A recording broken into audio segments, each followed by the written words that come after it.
Summer season అనంగానే వడియాలు గుర్తొచ్చేస్తాయి కదా! దీన్ని ఎలా ప్రిపేర్ చేసుకోవాలో చూద్దామండి. మిక్సీ జార్‌లో అరకప్పు బొంబాయి రవ్వ, అరకప్పు సగ్గుబియ్యాన్ని వేసుకొని ఇలా మెత్తగా గ్రైండ్ చేసుకొని ఒక మిక్సింగ్ బౌల్‌లోకి తీసుకోండి.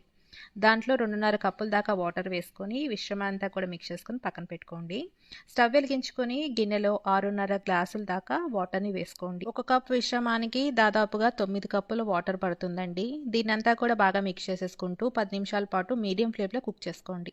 తర్వాత దీంట్లో టేస్ట్‌కి తగినంత సాల్ట్, 1 టేబుల్ స్పూన్ జీలకర్ర, కొత్తిమీర మరియు సన్నగా తరిగి పెట్టుకున్న ఎండుమిర్చి వేసుకోండి. ఎండలో ఈ తడిగుడ్డని వేసేసుకొని చక్కగా మనకి వడియాలన్నీ కూడా ఈ విధంగా పెట్టేసేసుకొని ఒక రోజంతా కూడా బాగా ఎండలో ఎండబెట్టేసేసుకుంటే ఈ విధంగా తయారవుతాయండి. ఈ క్లాత్‌ని వెనక్కనుకొని నీళ్లు జల్లుకోండి. 2 నిమిషాలు వదిలేస్తే చక్కగా వడియాలన్నీ ఈ విధంగా తీసేసుకోవచ్చు.